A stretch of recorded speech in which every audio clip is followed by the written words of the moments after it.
Hello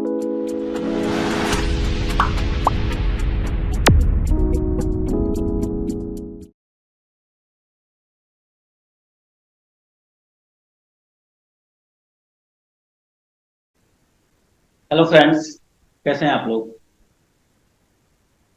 हम लोग start करने वाले हैं स्ट्रैटेजिक परफॉर्मेंस मैनेजमेंट SPM का।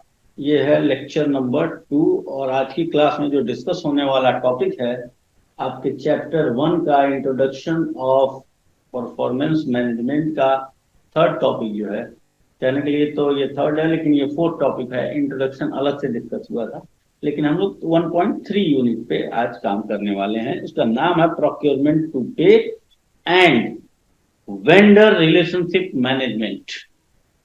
प्रोक्योरमेंट टू पे को हम लोग क्या कहते हैं सर, इसको इसका एक समरी बनाइए जिसमें मेन पॉइंट्स कीवर्ड्स उनको हम लोग समराइज करते हैं और फिर उन कीवर्ड्स को हम लोग इससे ऐड कर लेते हैं। ठीक, टॉपिक यही है, ये आपका स्टडी मैटेरियल। हम लोग अभी चलते हैं इस पे।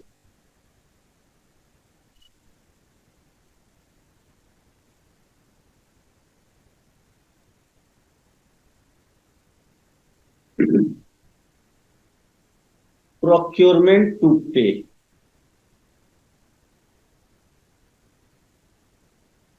प्रोक्योरमेंट टू पे कहिए सर, इसको बायर टू परचेस कहिए, purchase to, sorry, purchase to pay, purchase to pay, ठीक है। या procurement to pay cycle, procurement to pay cycle के नाम से भी जाना जाता है। परचेज करने से लेके पेमेंट करने तक का जो पूरा प्रोसेस होता है उसको मैनेज करना काफी इंपॉर्टेंट होता है सर। क्यों? क्योंकि इससे कॉस्ट की रिडक्शन होती है, रिस्क को मिटिगेट किया जा सकता है और इससे वैल्यू क्रिएट, जैसे sir financial position, financial statement है, वो हमारा एक पोजीशन बताता है, उसको हम लोग कहते हैं कि भाई हमारी ये वैल्यू है। लेकिन ये जो वर्क परफॉर्म करते हैं, हम फाइनेंशियल स्टेटमेंट बनाते हैं, वहां चेक करते हैं, लेकिन वैल्यू क्रिएशन कब होता है? जब परफॉर्मेंस में इंप्रूवमेंट होता है। ठीक है, तो ये हम लोग परफॉर्मेंस को इंप्रूवमेंट करने का ये एक दूसरा तरीका है कि प्रोक्योरमेंट, यानी कि कैसे आपको अपना सप्लाई, जो रॉ मटेरियल है, गुड्स या सर्विसेज, ठीक है ना, गुड्स और सर्विसेज जो आपको रिसीव करना है, किस काम के लिए सर? जो प्रोडक्शन में यूज होता है। तो वहां से लेके और उसके पेमेंट करने तक के पूरे प्रोसेस को मैनेज करना प्रोक्योरमेंट टू पे कहलाता है। इसको P2P कहते हैं।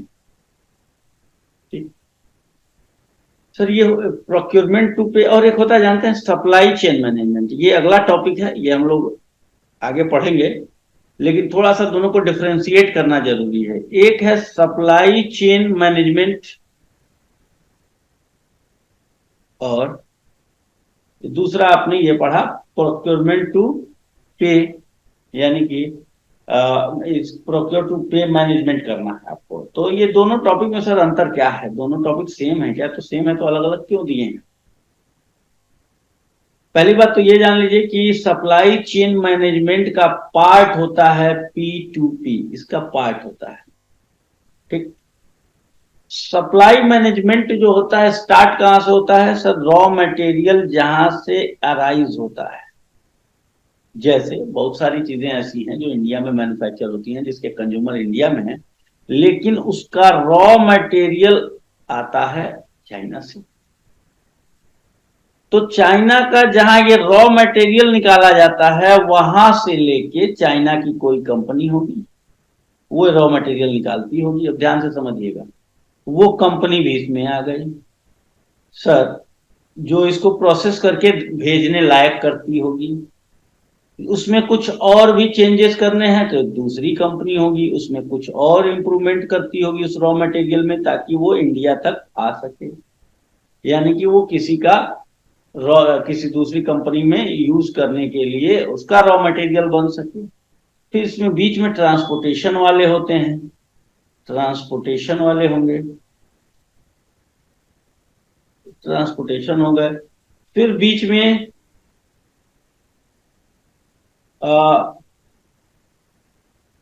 यहाँ की डिस्ट्रीब्यूशन ऑप्शंस जो होते हैं, आप कह सकते हैं डिस्ट्रीब्यूशन। तो इंडिया में तो सामान आ गया, अब उसको कहां से डिस्ट्रीब्यूट करेंगे, प्रोक्योर करेंगे। तो अब प्रोक्योरमेंट P2P यहां से स्टार्ट होता है।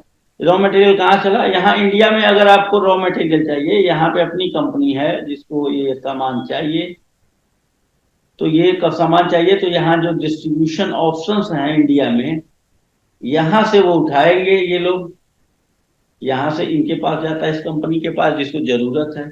अब ये कंपनी क्या करती है सर, ये कंपनी अपना ये सामान मैन्युफैक्चर करती है, फिर ये होलसेलर को बेचती है, होलसेलर को बेचेगी, फिर होलसेलर से ये किसको जाएगा सर, ये रिटेलर को जाएगा, फिर रिटेलर से कहाँ जाएगा, ये कंज्यूमर तक जाएगा और कंज्यूम में खत्म हो जाएगा। ये पूरा चेन जो होता है सप्लाई चेन का, रॉ मटेरियल चाइना से राइज हुआ और ये कंज्यूमर अपना इसको खा के खत्म कर दिया, कहाँ पे, इंडिया में। ये हो गया सप्लाई चेन। और ये पूरा मैनेजमेंट, मतलब सर इसमें दो दो कंपनियां लगी हुई हैं, इसको प्रोसेस करके फिर ट्रांसपोर्टेशन के माध्यम से, ट्रांसपोर्टेशन कितने दिन में पहुंचाएगा, कैसे पहुंचाएगा, कितना नुकसान करेगा, कितनी जल्दी पहुंचाएगा, सब कुछ इसमें आ जाएगा। फिर ट्रांसपोर्टेशन डिस्ट्रीब्यूशन ऑप्शन वाले को जहां से डिस्ट्रीब्यूशन होना है यहाँ इंडिया में कंपनी, तो वहां कौन कितना वो प्रॉफिट लेता है, कैसे उसके पास सामान आता है, कैसे उसका डिस्ट्रीब्यूशन का पॉलिसी है, वो चीजें कितना कितना रॉ मटेरियल दे सकता है, मैक्सिमम लिमिट क्या है उसकी, मिनिमम लिमिट क्या है उसकी, सारी चीजें, सब ये सप्लाई चेन मैनेजमेंट। और इन सब के लिए अगर हमारा एक सिस्टम बन गया है ना, ठीक, तो सिस्टम के लिए एक हम अपना कस्टमाइज सॉफ्टवेयर बनवा लेते हैं। देखिए भाई, चाइना से हमारा सामान आना है, 3 कंपनियों से प्रोसेस होना है, फिर ट्रांसपोर्टेशन है, फिर डिस्ट्रीब्यूशन ऑप्शन है, फिर कंपनी है। देखिए सप्लाई चेन मैनेजमेंट यहाँ से आपको समझ में आ जाएगा, नेक्स्ट क्लास में हम क्या करेंगे उसको खाली पढ़ के सुनाना रहेगा, तो दोनों चीजें समझे रहेंगे आपको। P2P भी समझा देते हैं, इसी का छोटा सा पार्ट होता है, इसी का छोटा सा पार्ट होता है। तो कंपनी क्या करती है कि ये अपना समझ गई कि हमारा सर सप्लाई चेन यही है, चाइना से ही सामान अभी मिलना है, अगले 2 4 10 20 साल तक यही है, अभी जब तक इंडिया में उसकी व्यवस्था ना हो जाए, हम आत्मनिर्भर ना हो जाए, तब तक रॉ मटेरियल इधर इसी तरीके से आना है, कंज्यूमर तक ऐसे ही पहुंचना है। तो क्या किया जाता है कि कस्टमाइज सॉफ्टवेयर बन जाता है, सप्लाई चेन मैनेजमेंट का एक सॉफ्टवेयर बन, सॉफ्टवेयर डेवलपमेंट कंपनी होती है, उनको हम अपना सारा ये प्रोग्राम बताते हैं कि देखिए उनको ऑर्डर जाना होता है, हमको इनको ऑर्डर देना होता है, ये कितना टाइम लगाते हैं, यानी ये हमारे सप्लाई चेन का हिस्सा है। सबके जो सबका परफॉर्मेंस है, यानी हम अगर टाइम देते हैं तो ये इनको, हम इनको इनसे डिमांड करेंगे, डिस्ट्रीब्यूशन वाले से ये डिमांड करेंगे, ट्रांसपोर्टेशन से ये इस कंपनी से करेगा, ये कंपनी इसको करेगा, इसके करेगा, सबका टाइमिंग वगैरह हमको सब पता चल चुका है, सब सेट कर दीजिए ताकि उसी के हिसाब से हम अपना मैनेजमेंट कर पाए कि आज ऑर्डर दे रहे हैं तो कितने दिन में मिलेगा, कितने दिन में हम इसको बना लेंगे, कितने दिन में बन जाएगा, तो कितने दिन में रिटेलर के पास पहुंचेगा, तो कंज्यूमर के पास कितने दिन में पहुंचेगा। यानी हर तरह की जानकारी उस सॉफ्टवेयर से हमें मिलती रहे, सारी चीजें एक दूसरे से कनेक्टेड रहे, सॉफ्टवेयर बना लिया जाता है जो हमारा मैनेजमेंट करने में काफी मदद करता है। पहले ये चीजें मैनुअली की जाती थी, अब ये सॉफ्टवेयर है तो ये हमें इसके लिए वो काफी हेल्प करता है। तो सर पूरा ये हो गया सप्लाई चेन, और इस सबको मैनेज करना कि इनसे कुछ टाइम पीरियड कम करवा लेना, इनसे कॉस्ट कम करवा लेना, इनसे डायरेक्ट अपना रिलेशनशिप बना लेना, ट्रांसपोर्टेशन वाले से बातचीत करना, ये सब किसका प्रोसेस होगा, सप्लाई चेन मैनेजमेंट का। सर तो P2P क्या है, प्रोक्योरमेंट टू पी, ये होता है कि यहां तक ऑर्डर देना, ये डिस्ट्रीब्यूशन ऑप्शन है जहां से हमें सामान प्राप्त होता है, हमारे लिए तो यही सप्लायर है ना यहाँ इंडिया में, तो यहां से हमें रॉ मटेरियल प्राप्त हुआ और पेमेंट करना है इसको, हमारे पास एक अकाउंट डिपार्टमेंट है यहीं पे, ये अकाउंट डिपार्टमेंट हमको सामान मिल रहा है कैसे, क्वालिटी सही है कि नहीं, जितना डिमांड किए थे उतना मिला कि नहीं, समय पे मिला कि नहीं, मिलने के बाद सब कुछ ठीक है तो उस ऑर्डर को पास करवाना, पास करवा के फिर अकाउंट डिपार्टमेंट को भेजना कि सब कुछ ठीक है, तुम पेमेंट इनको कर दो, तो ये कहलाता है P2P। तो एक प्रोसेस, यानी कि सर अगर आपने इस पे अच्छे से काम किया हुआ है तो सप्लाई चेन मैनेजमेंट का एक हिस्सा हो सकता है डायरेक्ट हमारा, और इस कंपनी से डायरेक्ट रिलेशनशिप हो, यहाँ से इस ऑप्शन तक आता हो, फिर यहाँ तक जाता हो, तो प्रोक्योरमेंट टू पे यहाँ हो जाएगा। अगर हमारा सोर्स यहाँ तक है, हम इससे बातचीत कर सकते हैं, तो ये हमारा सप्लायर बन जाएगा और इसके अकाउंट में पेमेंट करेंगे, ये हम तक सामान पहुंचा देगा। जहां तक अपना प्रोक्योरमेंट की सीमा होगी, लिमिटेशन होगी, वो हमारे लिए सप्लायर, और हमको उसको पेमेंट करना है, इसको मैनेज करके रखना, P2P कहलाता है, प्रोक्योरमेंट टू पे। और सप्लाई चेन में सर इसके ओरिजिनेशन से रॉ मटेरियल कस्टमर तक एंड होने में जितने कंपोनेंट्स, ये सब क्या कहलाते हैं, सप्लाई कहलाते हैं। तो प्रोक्योरमेंट टू पे एक चीज तो क्लियर हो गई सर, इसी का पार्ट। दूसरी बात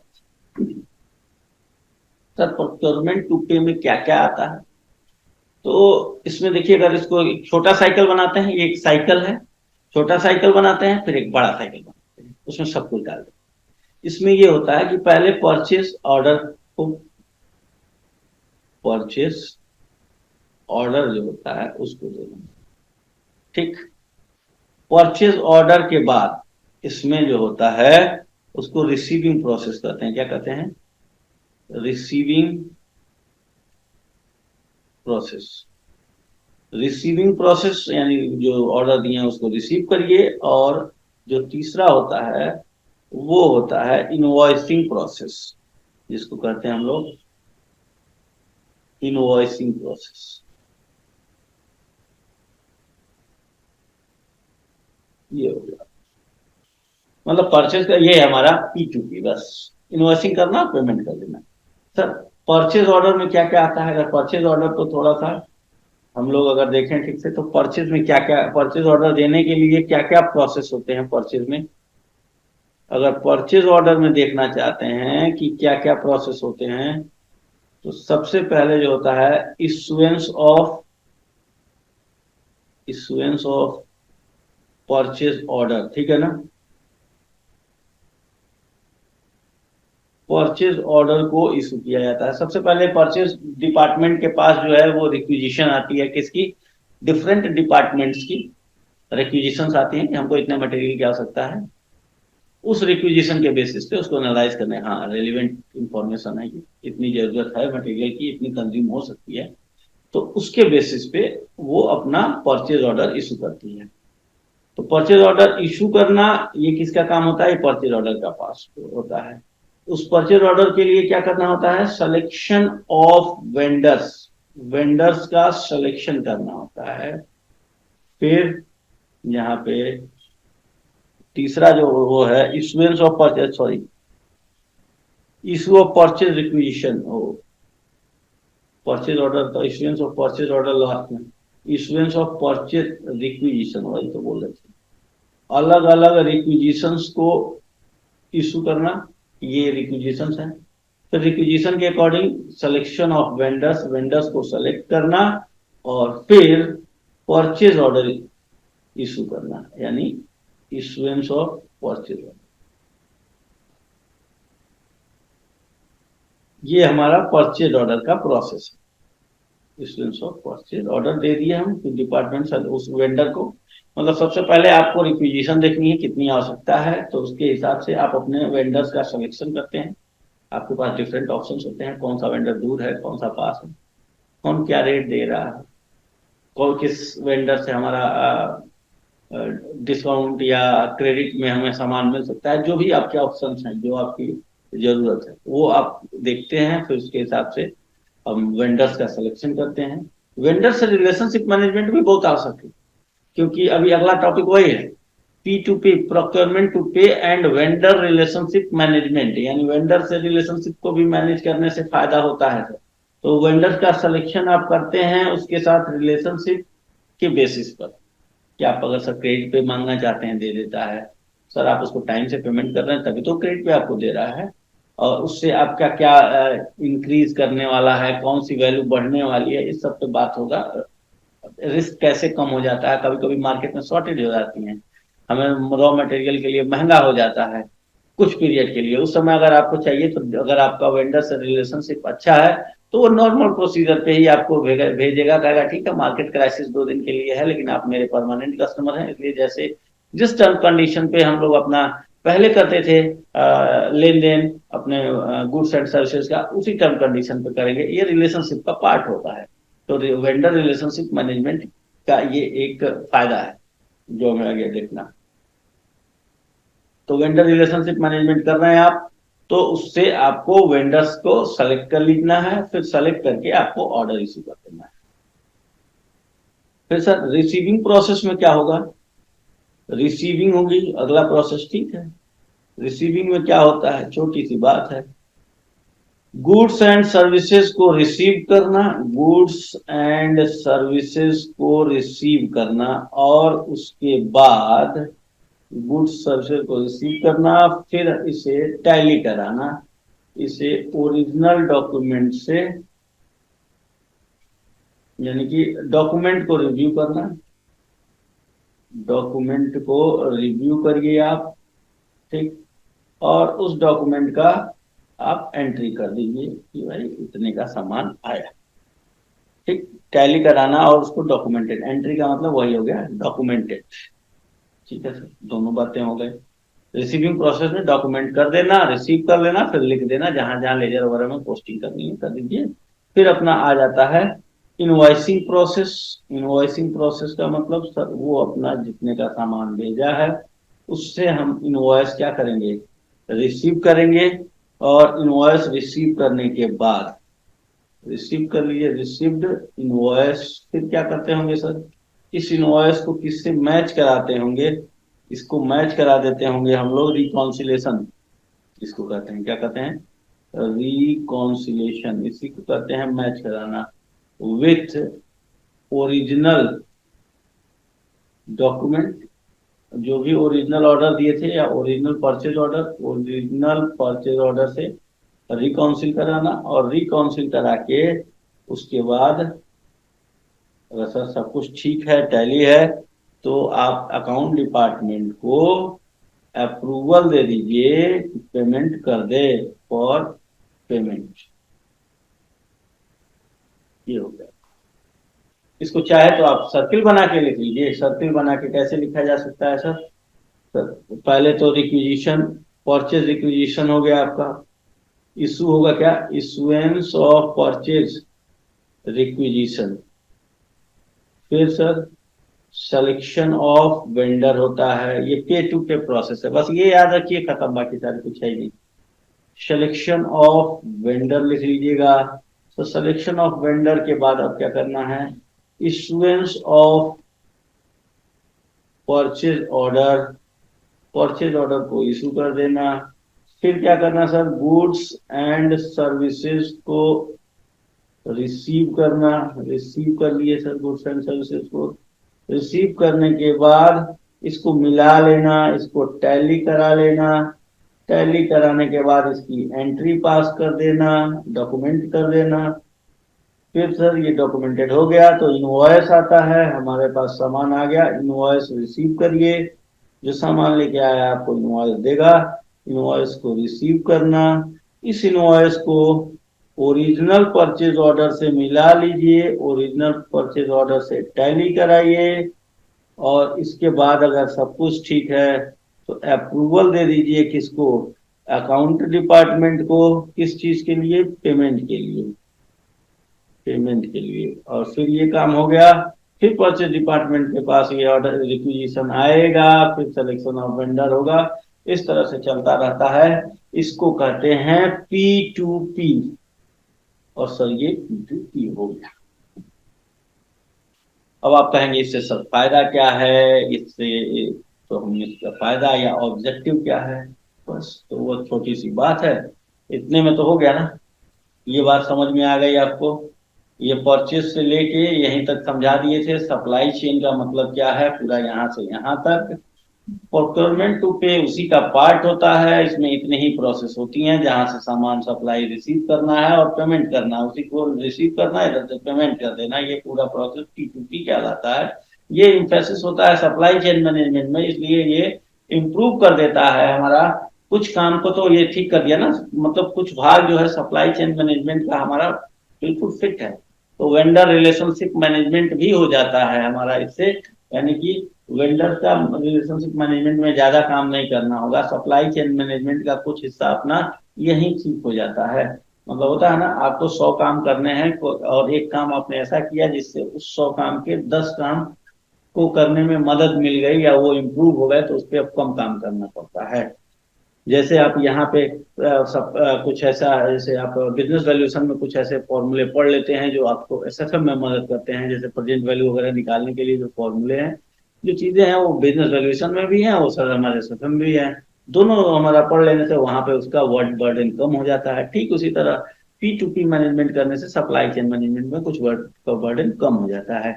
अगर पूछे हम P2P का एडवांटेज क्या है सर, कुछ शब्द बताइए, कीवर्ड्स बताइए, एडवांटेज कहिए या इसका जो है ऑब्जेक्टिव भी लिख सकते हैं, दोनों में कोई दिक्कत नहीं है, दोनों में से कुछ भी करके लिख दीजिए।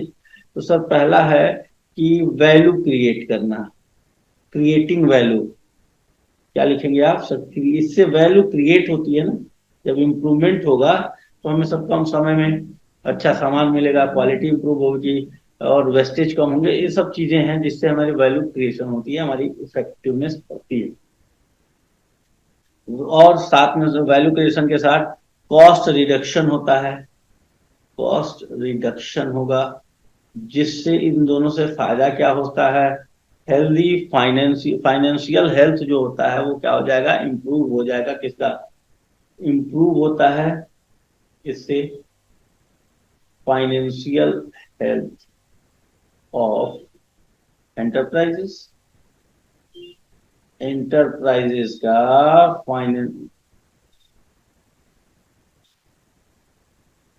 एंटरप्राइजेस का फाइनेंशियल हेल्थ इंप्रूव होता है, ये इसका एडवांटेज कहिए या कैरेक्टरिस्टिक कहिए कि सर ये करना चाहिए हमें, फाइनेंशियल इंप्रूव हेल्थ को इंप्रूव करना चाहिए, और इंप्रूव करने के लिए आपको P2P करना होता है, जिससे वैल्यू क्रिएशन होता है, कॉस्ट रिडक्शन होता है और हेल्थ सुधारी जा सकती है। और सर दूसरा क्या हो सकता है, ये लिंकेज प्रोवाइड करता है, लिंकेज किसके किसके बीच में लिंकेज प्रोवाइड करता है सर, बिटवीन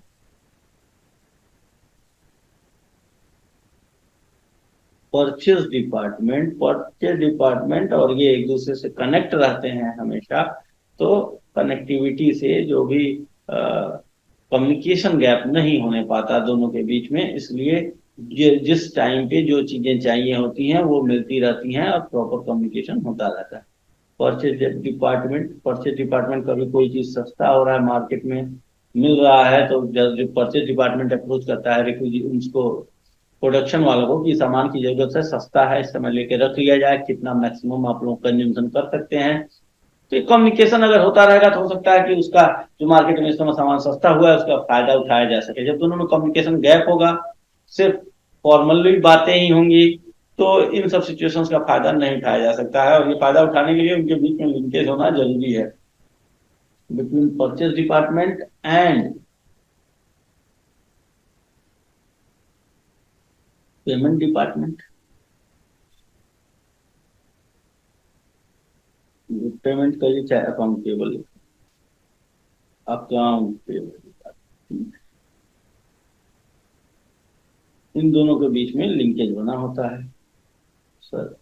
नेक्स्ट, ये इसका इंफोसिस कहाँ होता है, ये इंफोसिस करता है किस पे, सप्लाई चेन मैनेजमेंट पे, Infosys on supply chain management, जिससे हमारा वेंडर मैनेजमेंट का काम जो होता है वो रिड्यूस हो जाता है, उस जैसे बोले ना उतने मतलब इसमें का बर्डन अपना कम हो जाता है कि ये ऑलरेडी मैनेज हो चुका है सप्लाई चेन मैनेजमेंट में, तो ये काम जो होता है वेंडर से लेके और अपना ये ये मजबूत हो जाता है, इसका काम रिड्यूस हो जाता है सप्लाई चेन मैनेजमेंट में। तो work of vendor management is reduced, work of vendor management is reduced, बस हो गया खत्म, ये पार्ट समाप्त होता है। सर आपके इसी टॉपिक में एक और है वेंडर रिलेशनशिप मैनेजमेंट, पूरा लिख दीजिए सर। ये आपका ये P2P प्रोसेस समाप्त होता है। बस प्रोसेस बता दीजिए, उस प्रोसेस के सभी पॉइंट्स कंपोनेंट्स को बता दीजिए, फिर इसके फायदे बता दीजिए। फायदे सर लिंकेज होना, कॉस्ट रिडक्शन होना, और आपकी जो वैल्यू क्रिएशन होना, और इम्फेसिस होने की वजह से बीच में काम जो हो जाता है सप्लाई चेन मैनेजमेंट का, तो एक भार कम हो जाता है। बस कितना छोटा हो गया 2 मिनट में। नेक्स्ट, वेंडर रिलेशनशिप मैनेजमेंट क्या है? Vendor relationship management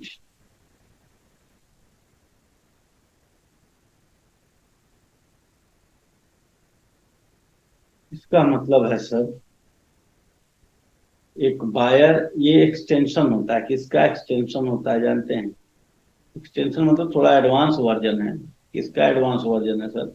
buyer supplier management का। बायर एंड सप्लायर मैनेजमेंट के ये एक्सटेंशन एक्सटेंशन है बायर सप्लायर मैनेजमेंट का। बायर और सप्लायर का जो मैनेजमेंट होता है, इसमें थोड़ी सी आज की डेट में कॉम्प्लेक्सिटी बढ़ जाती है, तो उसको वेंडर मैनेजमेंट का नाम दे दिया गया। उसमें सर्विस वगैरह सारी इंक्लूड होने लगती हैं। हर तरह की चीजों को उसमें आज की जरूरत के हिसाब से मैनेज किया जा सकता है। तो जो बायर सप्लायर को पहले मैनेज कर, बायर और सप्लायर में जो मैनेजमेंट होता था, किस समय पे कितना उधार मिलेगा, कितना कैसे पेमेंट करना है, पेमेंट का सिस्टम क्या होगा, जो भी चीजें हैं, समय कितने समय पे डिलीवरी होगी, उनको थोड़ा सा और एक्सटेंड कर दिया गया है। उनके लिए सॉफ्टवेयर बनाया गया, और उनको और अच्छे तरीके से मैनेज करना हो गया। कोई भी समस्या आती है तो सॉफ्टवेयर तुरंत आपको इंटीमेट कर देता है, तुरंत आपको बता देता है कि सर ये प्रॉब्लम्स आ रही हैं और आप इसको ऐसे करिए। तो वो आज का एडवांस वर्जन हो गया सर। बाकी काम तो वही करना है, और क्या करना है सर?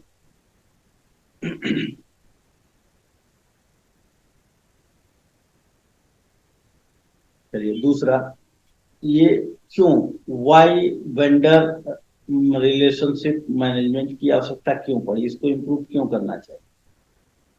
तो इसके लिए है ट्रिपल सी।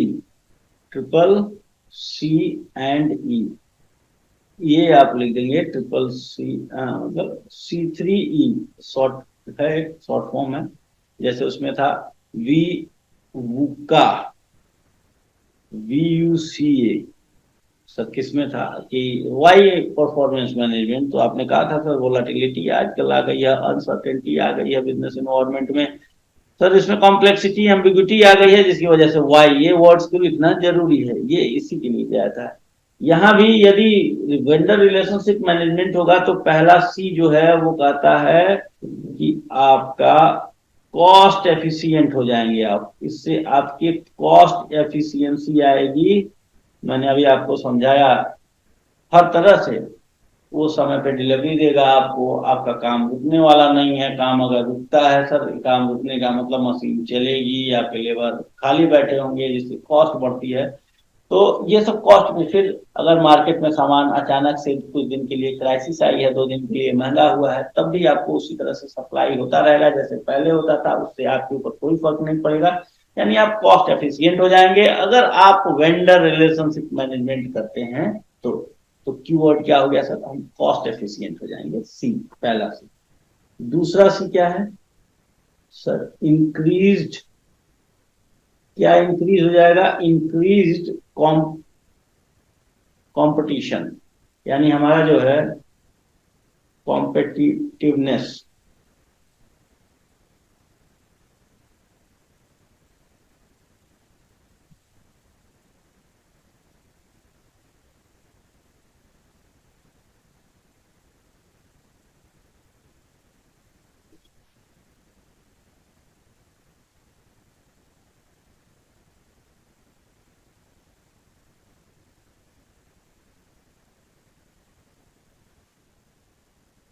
कॉम्पिटिटिवनेस, ठीक।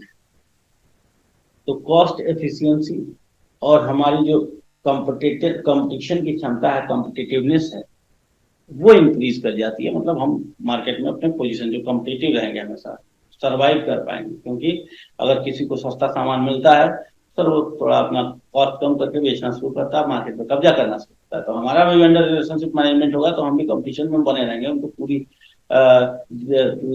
उनके साथ लड़ाई करने में हमारा पूरा हेल्प होगा कि सर कंपटीशन बना रहे। तो दूसरे सी का मतलब भी समझिए कि तीसरा सी क्या है, इंक्रीज कॉम्पिटिटिवनेस, और ये है चेंजिंग टेक्नोलॉजी। तो जो चेंजिंग टेक्नोलॉजी है,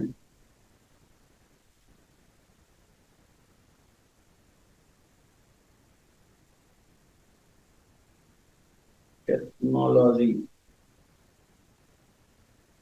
ये चेंज हो रहे हैं रैपिडली, और इनको इनके साथ अपने आप को मैनेज करके रखना होगा, क्योंकि टेक्नोलॉजी में चेंज हो रहा है सर।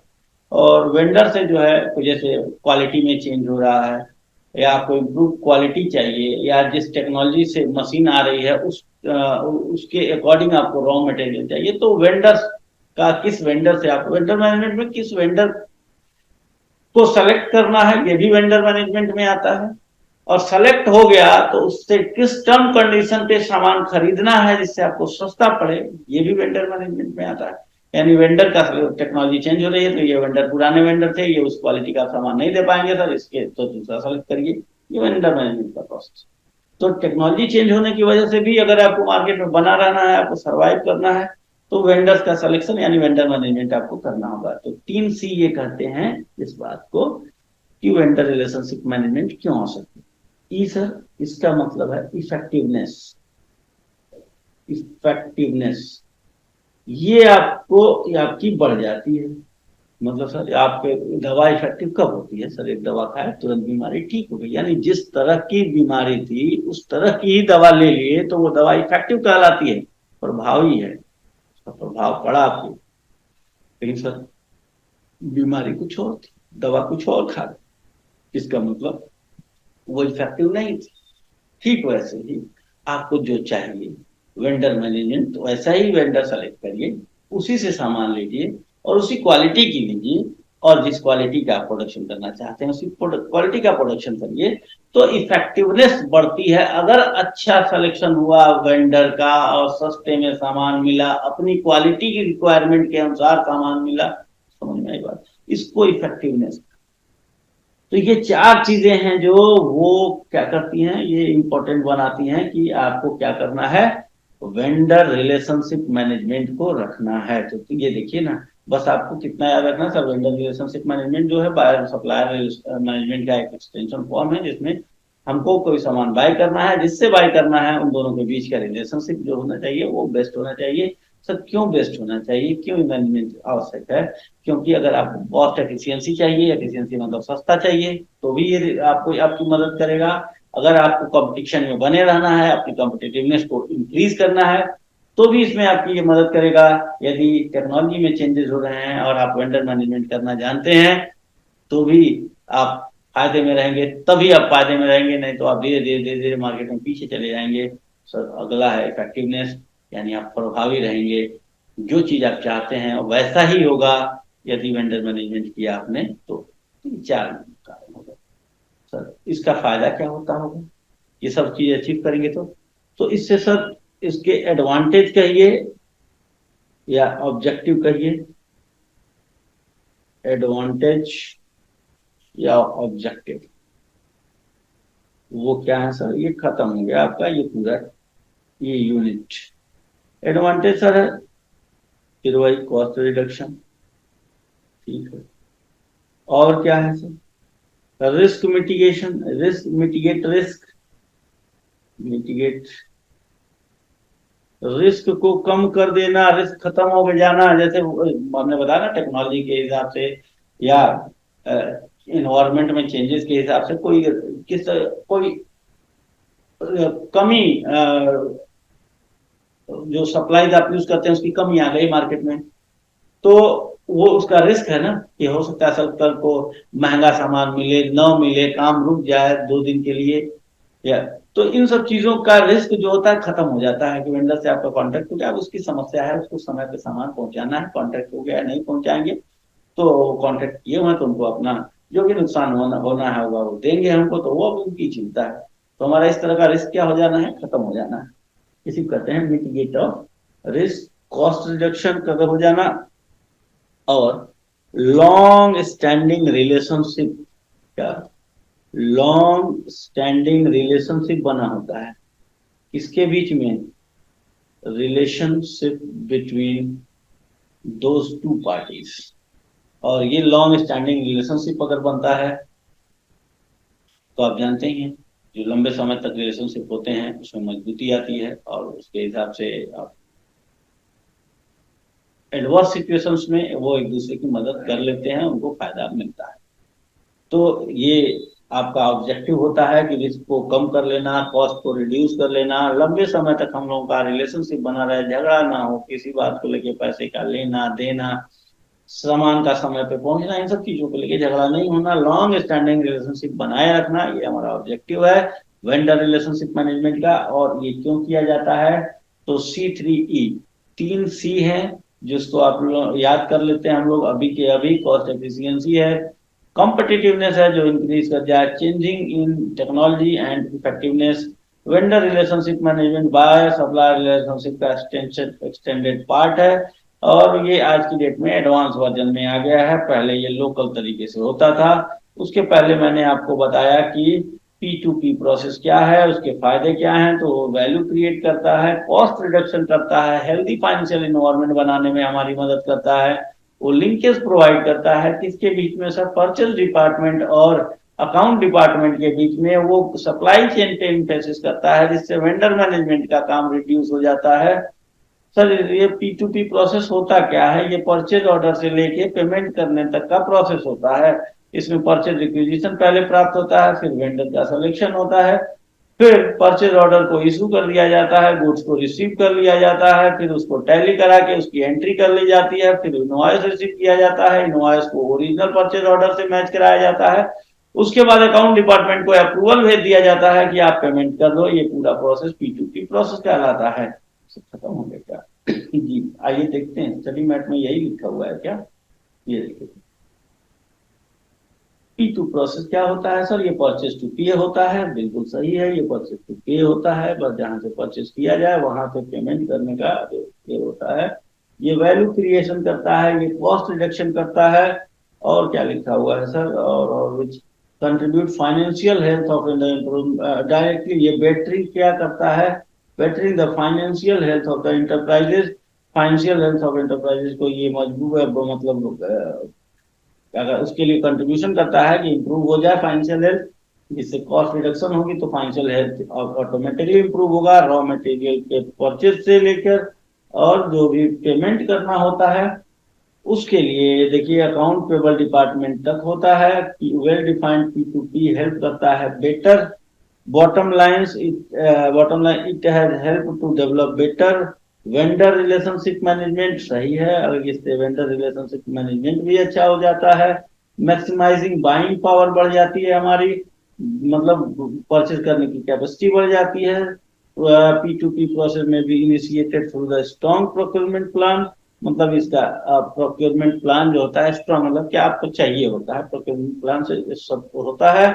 और इसके लिए कस्टमाइज सॉफ्टवेयर होते हैं, हमने पहले ही बताया आपको। एडवांस वर्जन में सॉफ्टवेयर पे काम होता है, लोकल वर्जन पे क्या होता था सर, हम लोग आपस में सोच सोच के और वो मैनेजमेंट करते थे, और अब उस मैनेजमेंट में जो जो काम किया जाना है इंटेलिजेंट लोग सोच के उसको उसका प्रोसेस बना के आपको दे दिए हैं, आपको वही फॉलो करते रहना है और मैनेजमेंट ऑटोमेटिक होते रहता है। आजकल तो सब कुछ आसान हो गया है, एक आदमी के पास जिसके पास दिमाग है वो सोच के उसको बना देता है, बाकी आप उसको फॉलो करते रहिए और मैनेजमेंट संभालते रहिए। Procurement plan define to purchase, सब वही बातें तो लिखी हुई है सर। परचेज ऑर्डर से स्टार्ट होता है, रिसीविंग प्रोसेस पे जाता है, परचेज ऑर्डर में वही है, रिक्विजिशन क्रिएट करना, वेंडर का सिलेक्शन करना, परचेज ऑर्डर देना, रिसीविंग प्रोसेस में गुड सर्विस को रिसीव करना, डॉक्यूमेंट करना, रिव्यू करना यानी उसकी एंट्री कर देना। इनवॉइसिंग प्रोसेस क्या कहलाता है सर, इनवॉइसिंग प्रोसेस में आपने यही कहा कि वो रिसीव कर लेना इनवॉइस को और उसके बाद अप्रूवल करके उसकी एंट्री करके और अकाउंट डिपार्टमेंट को भेज देना। सर वेंडर रिलेशनशिप मैनेजमेंट क्या है, देखिए वेंडर रिलेशनशिप मैनेजमेंट का मतलब ही यहाँ पे दिया हुआ है, कि कॉम्पिटिटिव इन्वायरमेंट है, आपको समझा रहा है रिलेशनशिप बना के रखिए, सप्लायर से रखिए, क्योंकि वो मोस्ट क्रिटिकल होते हैं। कभी कभी सामान की जरूरत पड़ती है, सामान नहीं मिलता है, लेकिन आपका अपने सप्लायर से रिलेशनशिप अच्छा है तो वो मिल जाएगा। ये सब चीजें डरा रहा है आपको।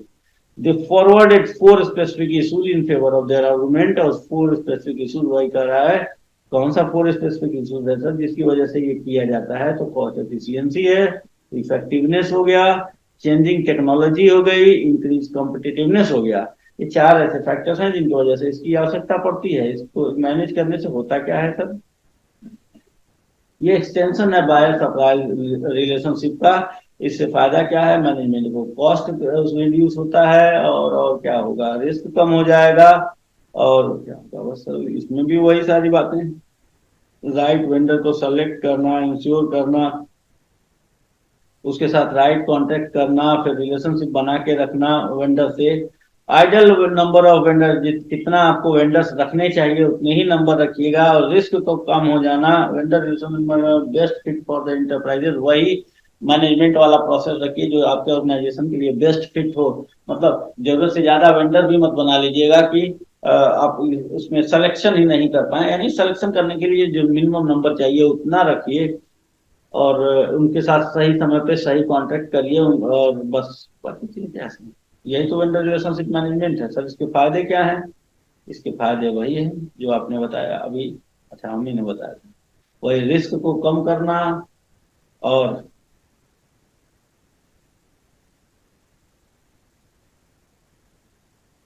तो वही सप्लाई चेन मैनेजमेंट का वो पार्ट होता है। उस सप्लाई चेन मैनेजमेंट एक लार्जर अम्ब्रेला है, उसी के बीच का ये पार्ट होता है।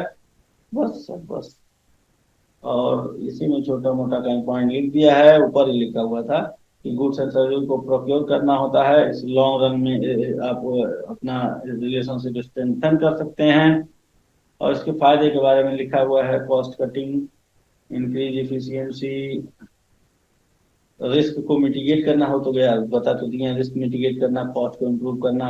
बस इसके आगे खत्म हो गया ये, इसके आगे कुछ नहीं। फिर अब स्टार्ट करेंगे हम लोग सप्लाई चेन मैनेजमेंट। इसको भी समझा ही दिए हैं लगभग। अब इसको जो है इसके की वर्ड्स लिखेंगे हम लोग नेक्स्ट क्लास में, जो है इसके की वर्ड्स लिख के और फिर इसको भी डिफाइन कर देंगे। तब मुश्किल से लिखना, डिफाइन करना, पढ़ना, समझना सब कुछ 40 मिनट का, ठीक है ना? तो P2P प्रोसेस हो गया, और सप्लाई चेन मैनेजमेंट में भी आपने उसका नॉलेज ले लिया है। तो आज की क्लास यहीं खत्म करते हैं। Thank you.